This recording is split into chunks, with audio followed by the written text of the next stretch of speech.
Well, good afternoon from London, and welcome to this IISS webinar on trouble in the North Caucasus, ? I'm Nigel Gould-Davis, the Senior Fellow for Russia and Eurasia. This webinar is being recorded and is on the record. In recent memory, the North Caucasus has been a volatile place. This mountainous, ethnically diverse, mostly Islamic region of southern Russia has seen spates of violent extremism, organized criminal activity, serious human rights violations, and attempts by outside forces to radicalize local opinion. Two brutal wars racked Chechnya. The first shaped the early post-Soviet years, and the second helped Vladimir Putin become president. There is an external dimension too. Chechen fighters are active abroad, notably in Ukraine and the Middle East, and Chechen exiles have been murdered, including in European countries. But today, the North Caucasus commands relatively little international attention. Is this a mistake? Should we pay more attention to the region? Or is it leaving a troubled past behind? What forces shape it now? We have two excellent guests to explore these and other issues. Felix Light is a reporter for the Moscow Times. He has a special interest in North Caucasus, a region in which he has traveled and reported on extensively. Lana Estemirova is an activist, writer, and podcast producer. She hosts the Trouble with the Truth podcast for the Justice for Journalists Foundation. Lana moved to the United Kingdom following the murder of her mother, the Chechen human rights activist Natalia Estemirova. She is currently writing a book about her mother and their lives together over the course of the two Russian-Chechen wars and Ramzan Kadyrov's rise to power. Felix, let me start with you. So you have recently traveled extensively around the North Caucasus, I think in 2019 and 2020. So you have fresh, first-hand experience on the ground in the region.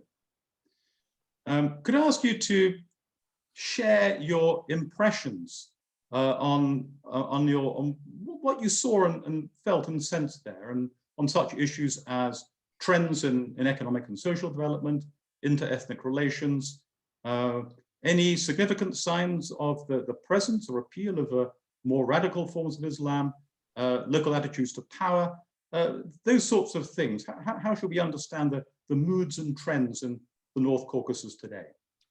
Sure. Well, I guess, first of all, thank you for convening this, Nigel, and thank you to everyone who's watching.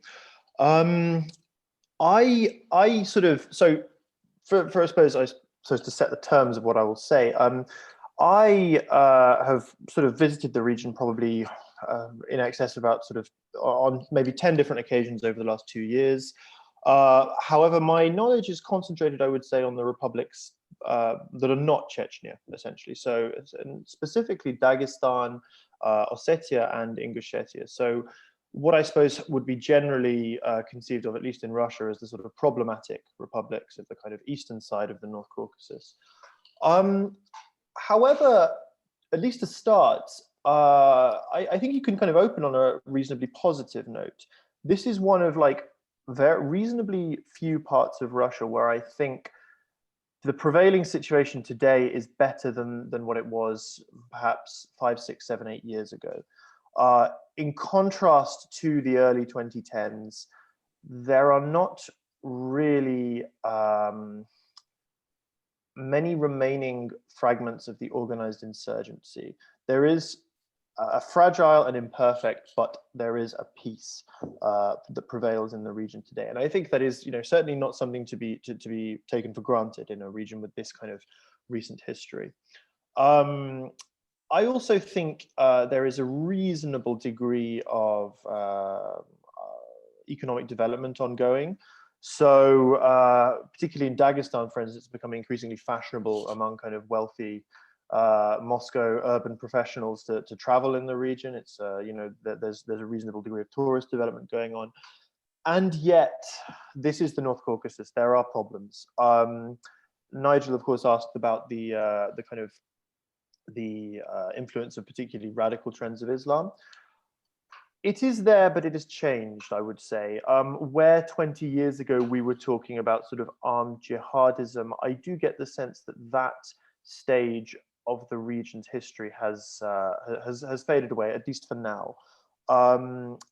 There is a degree of residual terrorism that continues today. I think about 2 weeks ago we had an attack on an FSB station, I think in Karacháyevo, Cherkessia. But I would not say that this is qualitatively different from terrorism as it continues in Western Europe. It is typically younger men who are radicalized on Telegram and who make lone wolf attacks on police facilities. There are no sort of bands of guerrillas occupying remote corners anymore to any meaningful extent. That said, there is a sort of a sort of reasonably conservative, if not radical, Islam that is taking root. There's some fascinating sociological data about Dagestan in particular that suggests that younger Dagestanis are more conservative on any given social issue than their parents, because a sort of, if not Salafi, then Salafi-inspired Islam has taken root to some extent in these regions. So you will typically see 18 to 24-year-old Dagestanis extremely hostile to homosexuality and to women's rights, where their parents, in fact, are not, a more sort of Soviet-reared generation. And that is very evident on the ground, I think, in especially, again, I talk about Dagestan here, a republic where you really do see a kind of older, if not liberal, then certainly more secular generation sort of making way for a generation that I think is Islamic and not Russian or Soviet in its worldview. And I do think that breeds a certain kind of distance from the sort of the nationwide power structures. This, of course, is not helped, of course, by federal policy as well, because outside the very exceptional case of Chechnya, a premium is placed on loyalty and, I suppose, breeding in institutions that are deemed safe by the federal center. So if one looks at the current leader of Ingushetia, it is someone who is ethnically an Ingush, but it is someone who has made a career in, I think, the federal law enforcement services. A similar situation in Dagestan, where I don't even believe that the president, the current or head of the Dagestan Republic, has any ties to the Republic ancestrally. He's merely a Russian Muslim who has been sent there to essentially run the Republic. And I do think this is quite a destabilizing factor, because it's such a strong contrast to Chechnya, where, and Lana will obviously speak much more detailedly about Chechnya, where Kadyrov, whatever he is a local figure who commands a network of local contacts, which is something that is often not available to these more sort of, I suppose, federal appointees that run much of the region. And that, I think, is a problem. If you looked at sort of, perhaps 8 months ago in the early days of the coronavirus outbreak, the North Caucasus was reporting not just really damning sort of stats, but also just very limited levels of adherence to sort of coronavirus regimes, to quarantine regimes, to lockdowns. And that, I think, at the time, I reported on this for the Moscow Times, that was seen as a product of a state and a local administration that did not fundamentally command the respect and the loyalty of the local population. That, I think, is a continuing problem that will not get solved until Moscow fundamentally re-examines its relationship to Russia's federal structures. And it's something that I think could pose problems in the future. And on that note, I'll hand back to Nigel, or indeed Lana. Excellent, thank you. That's very, very thought-provoking, and at least two important points that certainly I've taken away from this. One is that, as you say, the North Caucasus appears to be better off than, say, 5 years ago, and that is very much the exception in Russia. I was looking at some economic data just this morning, and overall, Russia appears to be, in terms of disposable incomes, 10% worse off than in 2013. It's not a story in the country as a whole of development and growth and people feeling better off rather than worse off each year. You're saying the North Caucasus is different. Secondly, your point about post-Soviet youth. Now, again, in the rest of Russia, that generation is typically seen as more liberal, to want of a better word, and more open to new ideas and so on, more tolerant perhaps as well than their parents' and grandparents' generation. And here you're saying post-Soviet youth in the North Caucasus is the opposite, more conservative. Attracted to new ideas perhaps, but those ideas are more conservative, more perhaps explicitly Islamic, if not radical, at least conservative. And that's also intriguingly different, it seems to me. And finally, set up a very interesting sort of puzzle or dilemma, perhaps, in looking at the role of federally appointed leaders. Now, your point there is that they're appointed by Moscow, therefore loyal to Moscow, but do not have the networks and are not entrenched in a way that allows their writ to fully run in their respective regions. The opposite situation we have, and Lana will speak to this in a moment, in Chechnya, a deeply entrenched ruler, but that creates its own problems, perhaps. So there's an interesting kind of dilemma or contrast there. Excellent, thank you.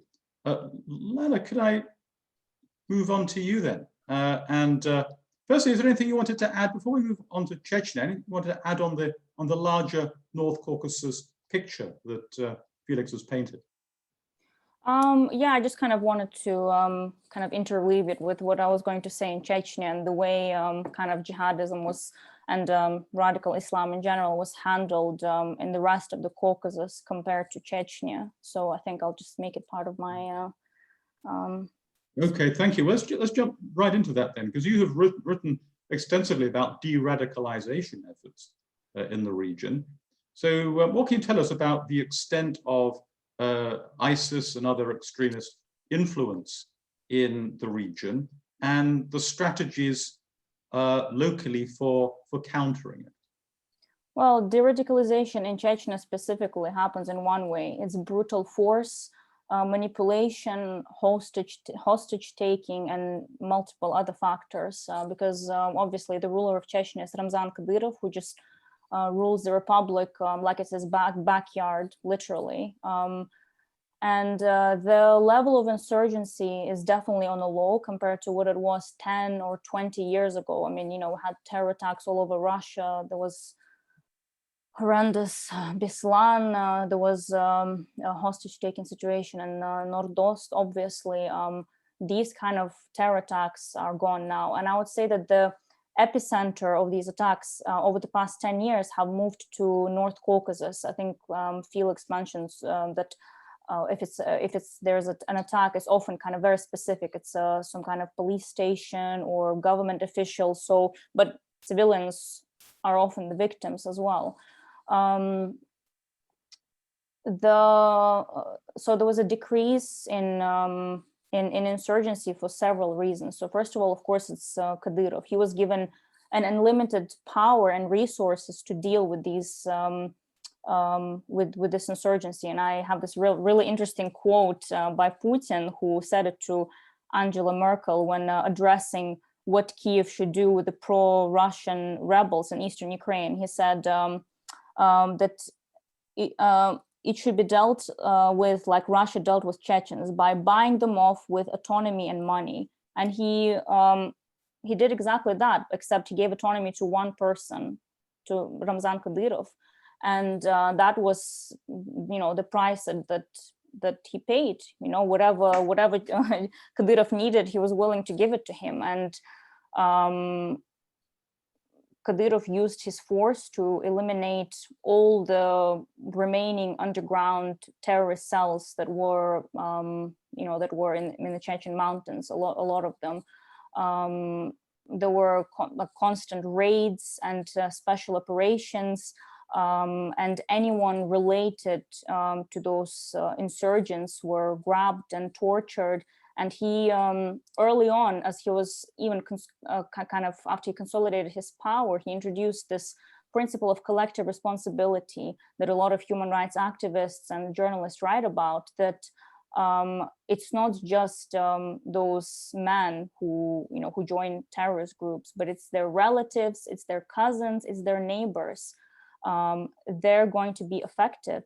And my mother, she was a human rights activist, Natalia Estimirova. She wrote about quite a lot about it, and she investigated this.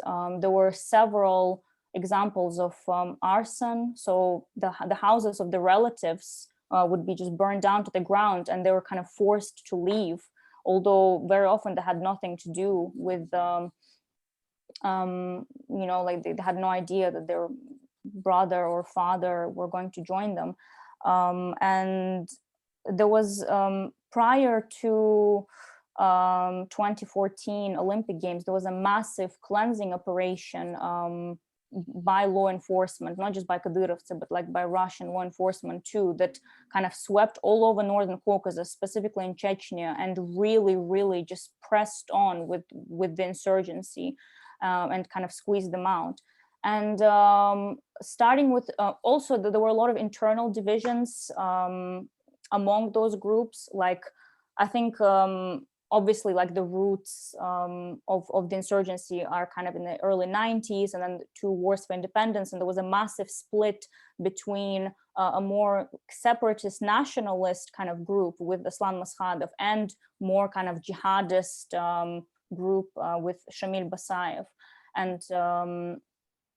And so, yeah, I mean, it's quite complicated, but then in the early 2000s, the insurgency kind of moved away solely from struggle for Chechen independence to something bigger. So there was so in 2007, Caucasus Emirate was declared, which goal was supposed to be to establish Sharia law in the whole Caucasus. And it wasn't just Chechnya, it was various volunteers, and each region had their own emir. So it was quite a very complicated system. And what happens to every party and to every organization, it was just completely disjointed. And there were a lot of arguments about, which strand we should follow, what exactly we should do. And then when the war in Syria began, ISIS and the caliphate that they were trying to build in Syria started becoming more lucrative, and there was a massive split. And finally, in 2015, they formally declared that now they're a branch of ISIS. And a lot of people, a lot of the insurgents, they started kind of going over to Syria through Turkey and through other countries. And interestingly, like the law enforcement, they knew about these operations, and they sort of almost encouraged them to go, because they thought, oh, okay, they can fight in Syria, and they can get killed there, and it's fine. So we can finally cleanse the North Caucasus. So that's several factors that kind of contributed to this cleansing. And I think with after ISIS was defeated in Syria, and I think there was obviously a lot of disillusionment, but also those men and women who went over, they kind of they got a reality check when they got there, when they realized that it's not what they expected. A lot of them, obviously, many of them were actually involved in heavy fighting and a lot of brutal warfare. But I think young men and women, like Felix said as well, they're kind of seduced often by these various videos that were shared. And there was a lot of, there was kind of like almost a romantic notion that, you can go and fight and save the Syrians. So, yeah, I think, if we talk about the reasons why kind of radical Islam or joining a group is lucrative, there are multiple reasons. In Chechnya, they're very complicated, and it's not just as simple as, oh yeah, I read this WhatsApp message and suddenly I'm radicalized. But this kind of heavy crackdown, it doesn't just concern the active members of terrorist groups. It concerns anyone who follows a slightly different strand of Islam. There is it's very controlled in Chechnya.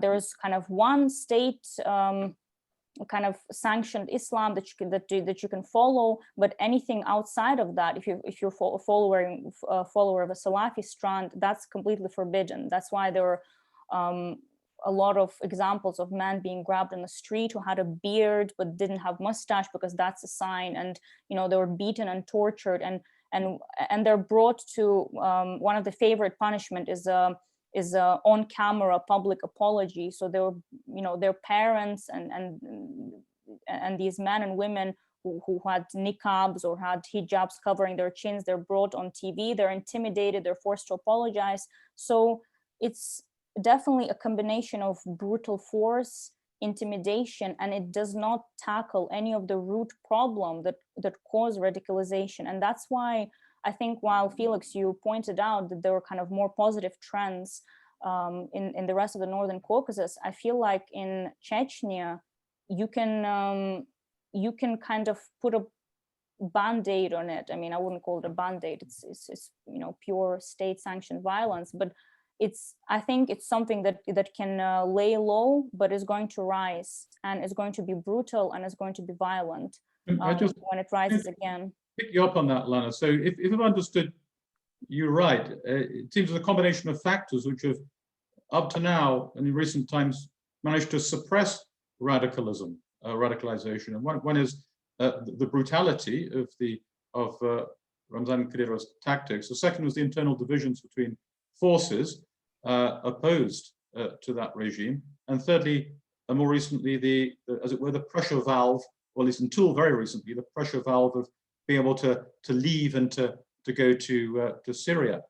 So, I mean, maybe a couple of questions there. One, is the brutality of and the harshness of the Kadyrov regime, is this something that suppresses radicalization effectively, or does it create the conditions in which people are more attracted to radical ideas? As you say, it's adding sort of fuel to the fire. And a second question, with the defeat of ISIS in Syria, what can we say about the return of back to Chechnya of people who have fought there and now maybe better trained and have more battlefield experience? Is that anything to be concerned about? Well, building on your second question, I don't know much about people returning back to Chechnya after being in Syria, because obviously they know that they'll face a lot of trouble. Many of the Chechens who fought in Syria, many of them were murdered. A lot of them actually, since they came to Turkey, they actually kind of went back to Turkey and tried to stay there. There were several examples of the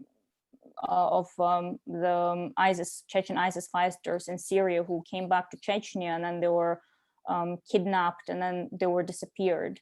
So I think that they understand the danger of going back.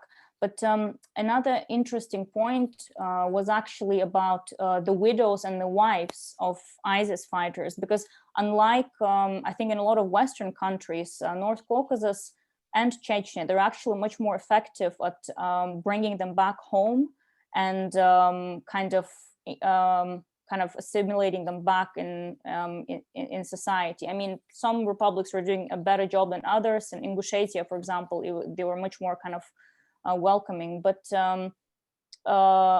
there was kind of a reasoning behind it that it's better to bring those little kids back to Chechnya or to Ingushetia than have them grow up somewhere in refugee camps and radicalize even further. So, I mean, I think in that sense, that was something that I found quite positive, actually, because it didn't just kind of abandon them, although, of course, it was very complicated. And for example, in Dagestan, these women are often, they use surveillance against them, or they put them on special checklist, and they struggle finding jobs and integrating in society. But that's something that I've noticed definitely as a positive trend. What's your first question? Sorry, I think I missed it. Oh, well, it's a question, and people in many parts of the world are trying to understand the risk of extremism and the causes and solutions to it. They wrestle with this problem. how far the suppression addresses the problem, solves it, and how far can the wrong sort of tactics by the authorities actually make things worse, inflame local opinion, and encourage rather than discourage people to be attracted to extremist causes and messages? Well, I think while Kadyrov is the president of Chechnya, well, not the president anymore, the head of Chechnya, there'll always be a potential risk of insurgency. And that's not necessarily going to be to do with ISIS or Al-Qaeda or Caucasian Emirate. I think there's going to be some kind of underground movement building up, even if it exists of, two, 3 boys. I mean, there were some several attacks carried out against policemen over the past few years, and some of these kids, they were 11 years old. We're talking about the 3rd generation of Chechen kids growing up without their fathers. I'll give you an example, which I always find very powerful. When I was 12, I was in a summer camp in Gelendzhik, where Putin's palace is now. And kind of like there was a huge group of Chechen kids. It was, I think, maybe, kind of early 2000s, 2006, I think. And, there was this boy who was a couple of years older than me, and he was really angry, and he was always carrying a knife with him, and he was threatening 2 Chechen girls with a knife. And, at some point he threatened me, but I mean, I was much braver back then. And I really didn't like him. And then, and then his friend actually told me that his father and his oldest brother were kidnapped and killed by the Russian forces. They were just nobodies. They were just ordinary men, and they were just brutally murdered, and their bodies were just tossed aside. And one time I kind of ended up talking to this boy, and he was like, when I'm older, I'm going to go to the woods and I'm going to avenge my parents. I'm going to avenge my brother and my father. And what can you say to him? What can you tell him? That there will be no justice whatsoever. That his father's murderers will never be found. And then a few years later, I learned that he actually did join. And very shortly after that, he was killed. I think he was 16, 17 years old. So I'm not using this as some kind of justification, but I'm saying that there are a lot of unaddressed issues in Chechnya that are now kind of spilling over, into Kadyrov's reign. A lot of injustice, impunity, a lot of frustrated young men and women, many of whom are, I think, just waiting out. And this anger and this frustration is not really going away anywhere. Understood. Thank you. Well, we'll have Chechen in a moment, but let me just go back to you, Felix, and ask a broader question about developments in the North Caucasus, particularly in the light of events in Russia in the past week. So again, you've made the point about there being progress or development in the region recently. Now, some people have drawn attention to the fact that the demonstrations to protest against the arrest of Navalny have not really found place in the North Caucasus. They haven't brought out people in significant numbers there. So how would you explain that, and what's going on there? Is it something to do with Navalny himself, or something else going on there? So I rather think this links quite nicely to what Lana was saying just now, strangely enough. I would read the failure of much of the North Caucasus, though not all of it. There was apparently a demonstration in Makhachkala, which is the capital of Dagestan, which, if I have time, there are good reasons why that may be the one place that Navalny may turn out people. But I would say this links to a much broader trend. It's not simply about Navalny. I think the essence is that it is impossible to overstate how much, both for Russians and for North Caucasians, the North Caucasus remains an internal abroad within Russia. It is not widely accepted, I would say, by Russians as part of the imagined community, the nation. And I don't think many North Caucasians, or certainly many of them, do not consider themselves as such either. Navalny does not resonate in the North Caucasus, although he, of course, has a history of sort of anti-Caucasian racism, which is reasonably well known at this point.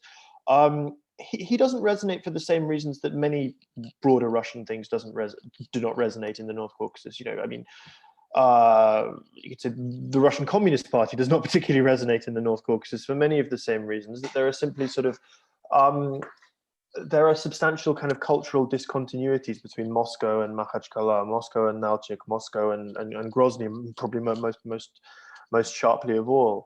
And I think this kind of relates to something Lana was saying, insofar as, to cycle back a little perhaps, the overwhelming reason that is always cited to me for why the North Caucasus is rather more peaceful now than it was 7 years ago, let's say, is the Syrian pressure valve, and the fact that the people who were willing to die for the jihadist cause left, and many of them did not come back.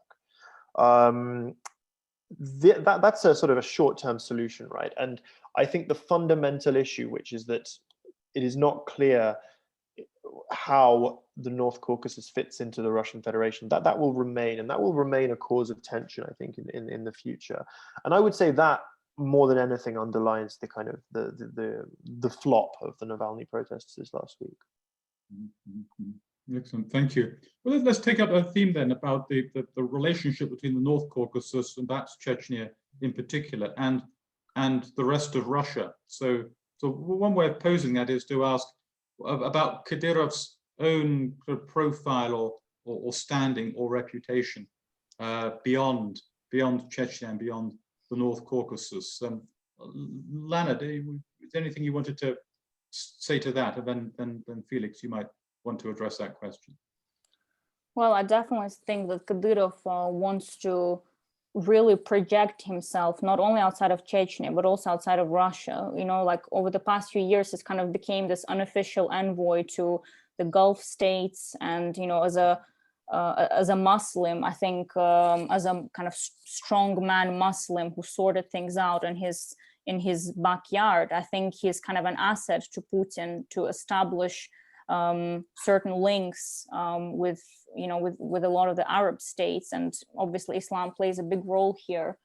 As kind of within Russia, well, Kadyrov holds a lot of unchecked power, which causes a great degree of frustration amongst other kind of law enforcement institutions in Russia, certainly, because, you know, he has his own private army, although he did swear allegiance to Putin officially on a stadium full of hundreds of thousands of people. But nonetheless, there's a lot of unchecked power there.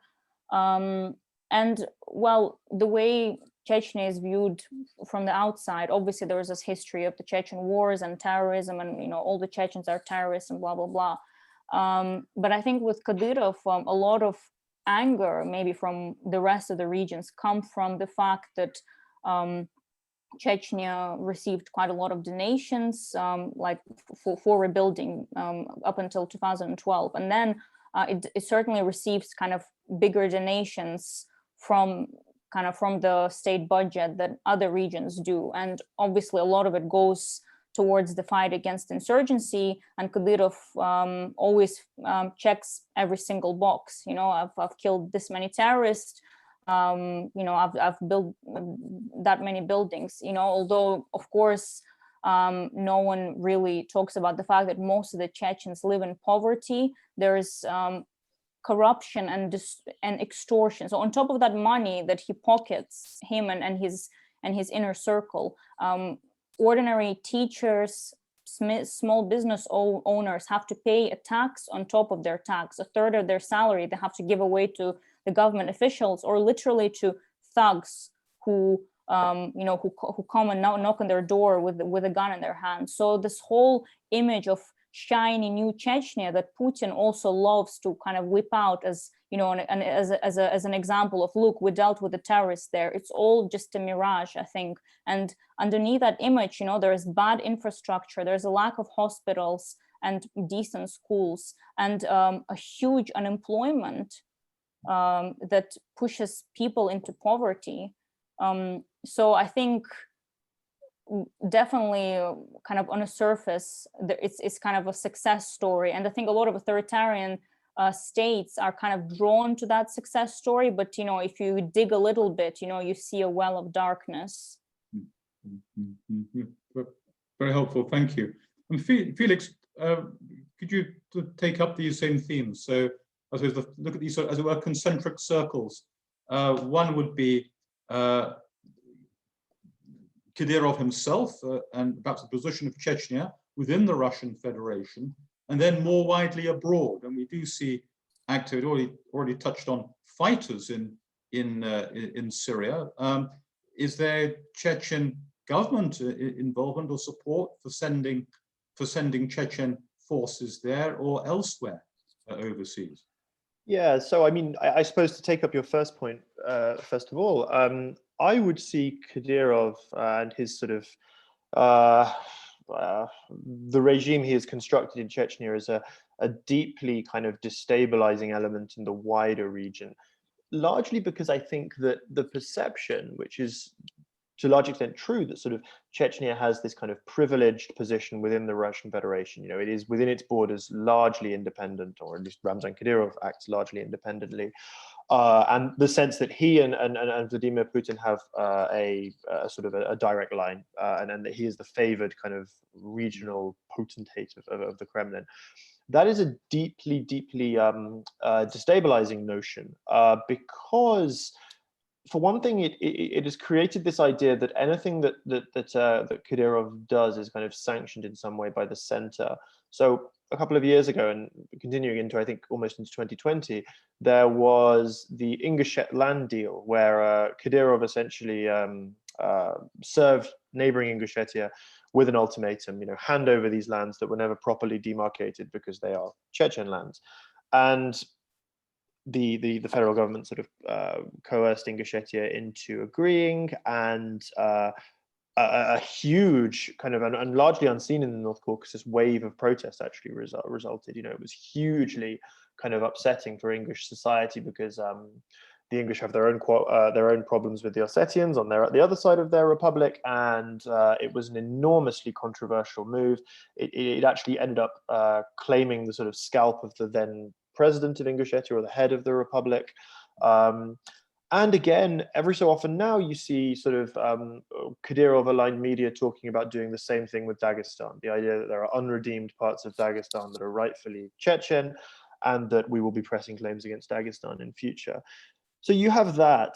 I also think the sort of the apparent intimacy of the Putin-Kadyrov relationship it has created a strange kind of status anxiety in a lot of the other republics, and especially actually in Ossetia, which is a little bit of an exception within the region because it's predominantly Christian, and it has a national identity.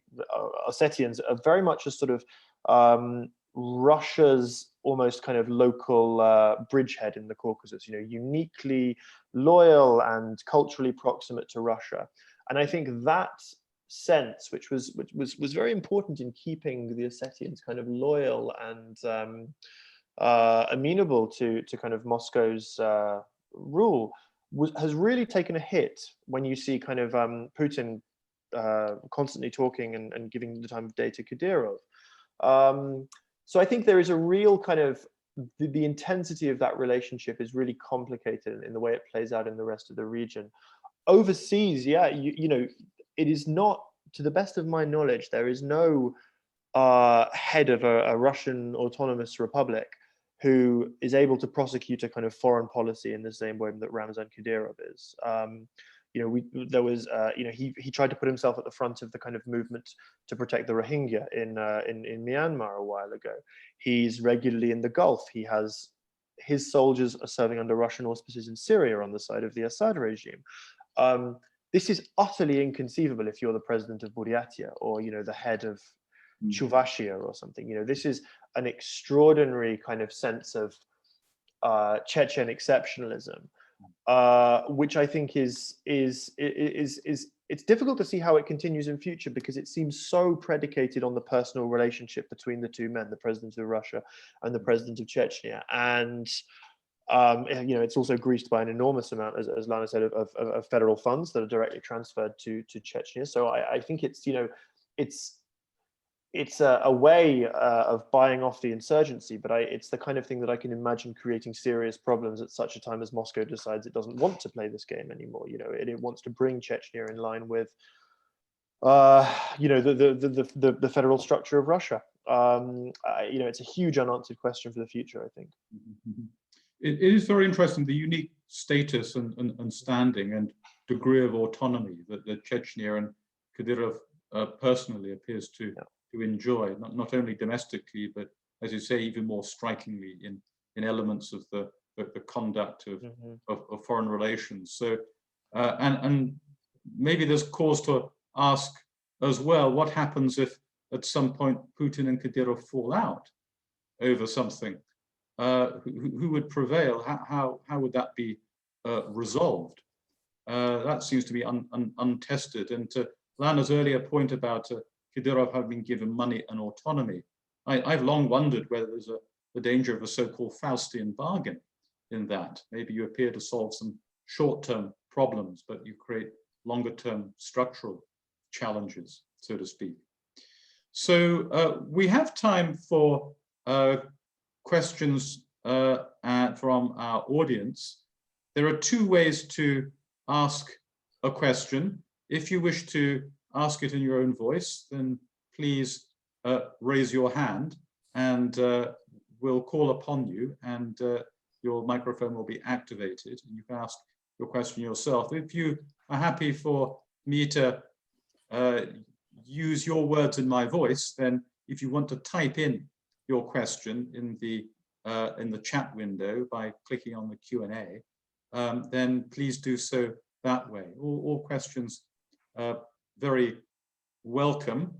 And while we're waiting for them to come in, maybe one more question. This is probably for you initially, Felix, but Lana, you may have a view. You were talking earlier about identities, post-Soviet identities. You emphasized the Islamic and more conservative aspect of that, particularly among young people.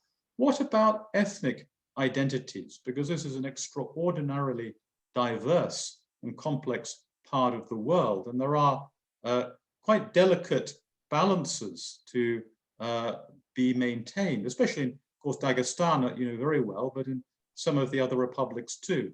In some cases, deliberately drawn that way by from Stalin's days to put different nationalities together, and that creates always, of course, potential challenges for governance and for the larger peace of the region. So, is that important? Is it easy or difficult for these subjects of the Federation to manage these problems? So it is. It is a hugely complex question, and but here actually Dagestan is rather the outlier, because generally I would say that these identities remain incredibly solid and they determine an awful lot about politics. So, you know, something that's largely uncommented on and unacknowledged even in Russia is that two of these republics, which say North Ossetia and Ingushetia, have essentially been fighting a Cold War for the last 25 years. And, you know, the border is militarized as many a national and international frontier is not. You know, it's an extraordinarily tense relationship they have there.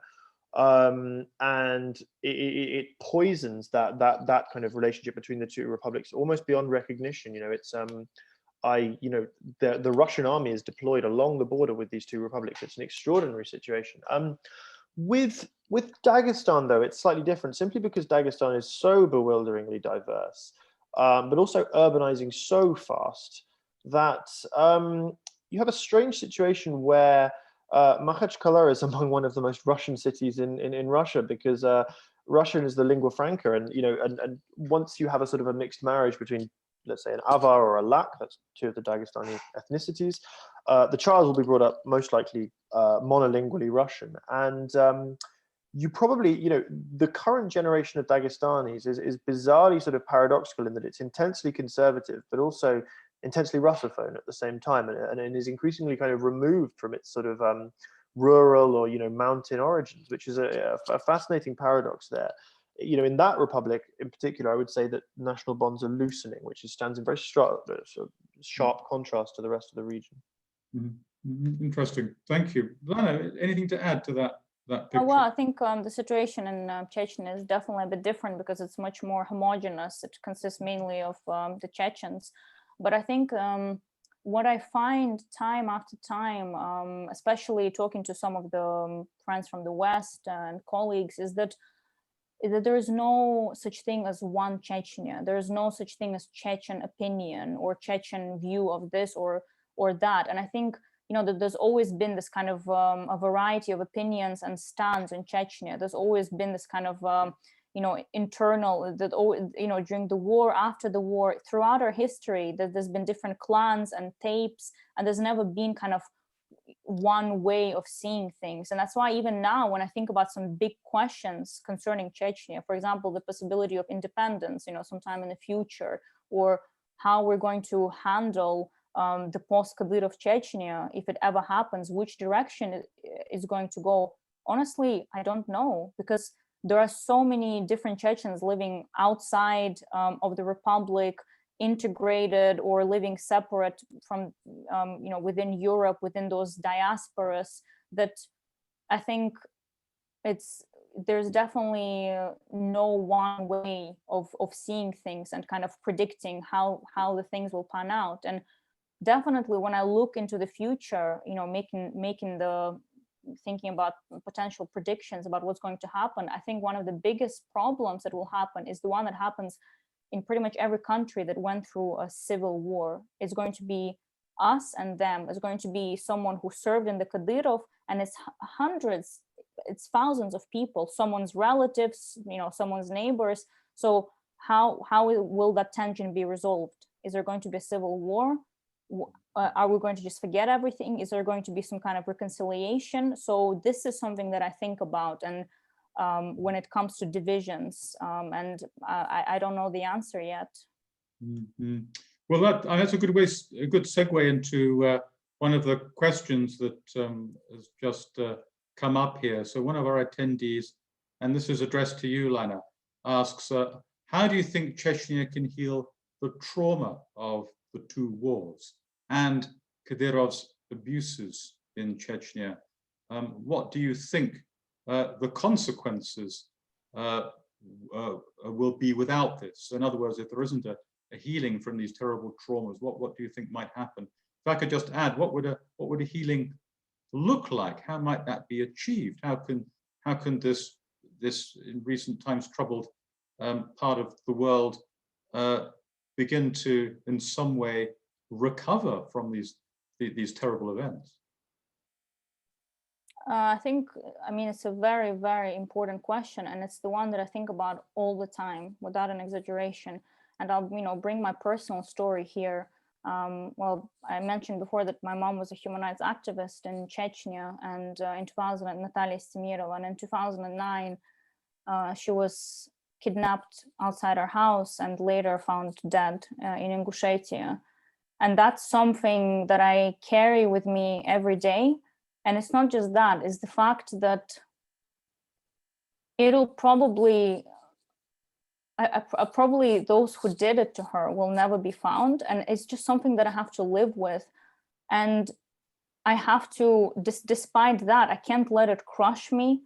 I can't let it just destroy my chance of happiness. I need to carry on, and I need to honor my mother in every way that I can. And I need to build the future for myself and possibly for my people. And so many of my friends and of my relatives from Chechnya have lost someone. I have friends who lost their parents. A bomb fell on their house, murdering their mother. Their brothers were kidnapped. This is something that we all live with. We share this trauma. But I think this willpower to live is very powerful in Chechens. This kind of entrepreneurship, survival, this is how we survive through so many trials throughout our uneasy history, the deportation, the imperial wars. And I just really want us to hold on to our resilience. And the thing that I don't want is another war. And that's why, if there is some kind of a peaceful process, you know, we need to look at all these manuals created by, you know, a lot of incredible organizations of how to survive after a conflict. You know, we need a Truth and Reconciliation Commission. We need some of those, you know, perpetrators to brought to justice. You know, someone like Kadyrov. I mean, I think if people get a chance, they're just going to destroy him. I don't think he would survive until the court. until Hague. But I just would really want there to be peace and stability. I think we can't build a better Chechnya and a better future. We just can't build it on more violence. And my worry is that if there's some kind of destabilizing situation in Chechnya, if Kadyrov goes, it's going to be a crazy power struggle. There's going to be people coming back from Europe who've been waiting this whole time, and there's going to be another conflict. Unfortunately, I think that's the most possible scenario, although this is something that I absolutely don't want. You know, what I want is for Chechnya to just be able to thrive and to live violence-free and corruption-free, because I really think we have it in us. You know, I know that you can't generalize, but I've known so many strong and resilient people that I really think if given a chance, we can build something special in Chechnya. I really believe in it. Thank you. It's very, very eloquent and moving. Felix, anything you wanted to add to this? I don't. I can't really speak to the Chechen experience in the same way that Lana can, I'm afraid. But yeah, I mean, I would say that you know, there's an enormous. You know, I'm always impressed spending time in the region how many kind of young people have an intense kind of commitment and a connection, not just to kind of Russia as a whole, but to their, you know, their region, their city. And there are some really impressive people that you run across just trying to kind of, you know, thrive and prosper, you know, in a region that's really kind of struggled with all kinds of kind of plagues in the last 20 years. I think, doesn't Solzhenitsyn write somewhere that that the Chechens were the only people who were not broken in the Gulag, the only one that gained a sense of sort of pride and a vivid, vibrant sense of national identity. Yeah, he does write that. Of all of the nationalities, that was the one. We've got another question here from Nicholas McLean. It requires you to have done some reading in order to answer it, and reading I have not myself done, in fact.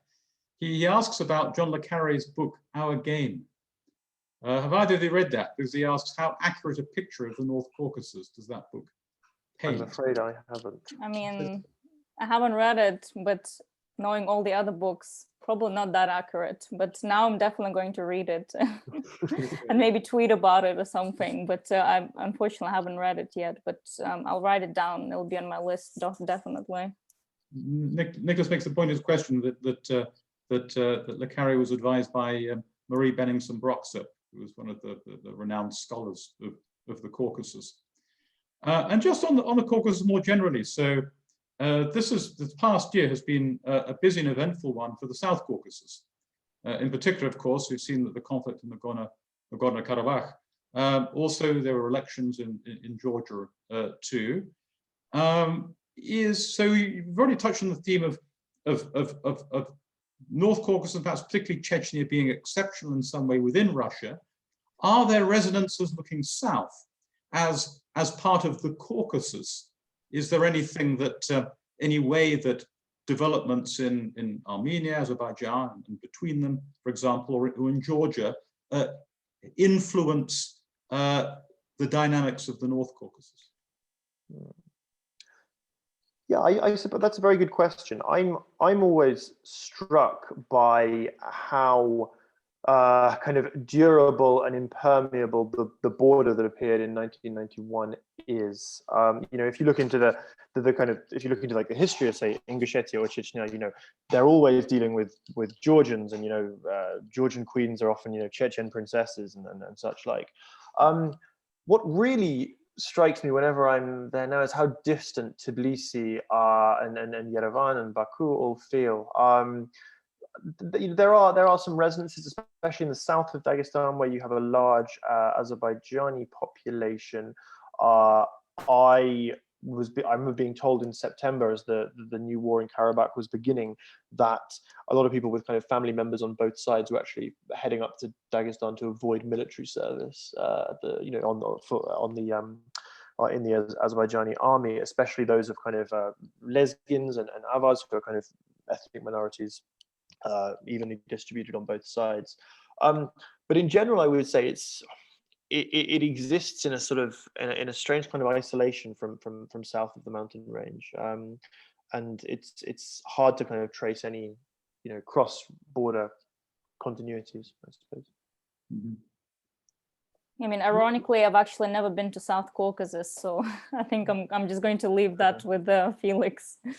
That's on my travel list. I remember in the early 2000s when I was following the North Caucasus in the Foreign Office. We were interested in the Pankhizi Gorge and seasonal flows of fighters across that border there from Chechnya down to Georgia. So we're coming up to the end of the hour now. I just wondered if either of you would like to offer any final thoughts about the future. I'll leave that very open-ended. It can be maybe a prediction, something to watch that maybe not everyone is aware of, some hope for the future, anything you like, just something for us to take away from this the webinar and hold in our heads, as it were, going forward. So Lana, could I start with you? I think maybe it's not as much as a prediction as just the point that I would like to make is the fact that I noticed that Chechnya and what's happening there often just falls off the radar when there is a conversation about Russia. Like time and time again, I'm seeing these articles about Russia and all its interventions and all the horrible things it's done in Georgia and Ukraine, and that's atrocious. But I'm not seeing Chechnya on that list. I feel like the conflict is forgotten, and ironically, Chechnya is seen as something independent from Russia because of Kadyrov's strong presence, but it's still a part of Russia. And everything, all the bad things that are happening there, they're the direct outcome of the policies from the Kremlin, of the two devastating wars that destroyed Chechnya and made Kadyrov happen. There's no Putin without Kadyrov, and there's no Kadyrov without Putin. And that's why I would like, whenever there's a discourse about Putin's Russia, like I'd like Chechnya to be present there as well, because people are still suffering there, and the story might move on, the journalists might move on, and the interest might move on elsewhere, but the people still remain.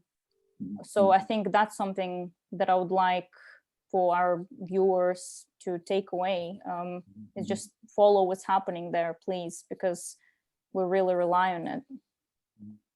Yes, that's very important, and Chechnya has played an outsized role in Russia's development in recent years, really since independence. So maybe that will continue, but even if it doesn't, as you say, developments within Chechnya, especially on human rights issues, merit our concern. Felix, any final thoughts from you?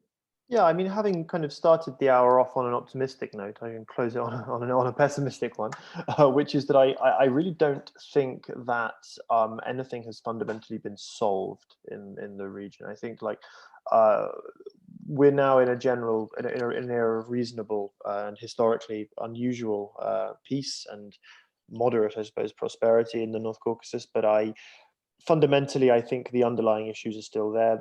The region's status within sort of a broader Russian Federation is as vexed as ever. The economy may be better than it has been, but it's the unemployment is appalling, not just in Chechnya but in many of the other republics, and the region is very, very visibly poor. Regardless of sort of some reason for optimism there, I do wonder whether some kind of external shock could wreak sort of renewed havoc. What that would be, I have no idea. Something in the federal center, sort of environmental pressures nearby, but I think it bears keeping an eye on in future, in the broadest of terms. Mm-hmm. Well, that's a sobering concluding note for us, that nothing has been solved, even if the region is relatively quiet, at least compared to its recent past, and that there is no reason for complacency. I'll just finish on a personal, more optimistic note about the North Caucasus. If you're interested in film like I am, then remember the name Kantemir Balagov. He's an astonishingly talented film director. He's only 29 years old. He was born in Nalchik, the capital of Kabardino-Balkaria. His last film, Beanpole, was Oscar nominated. His next project, he's working with Craig Mazin, who created the celebrated HBO series about Chernobyl. So I think that would be a truly exciting collaboration. Balagov, remember the name if you're interested in the cinema. With that, I'd like to thank our two excellent panelists today, Felix Light and Lana Estemirova, and our audience for joining us today. And again, I think the takeaway, the message is keep watching the North Caucasus. It remains important. Thank you very much. Goodbye. Thank you. Thanks. Thank you.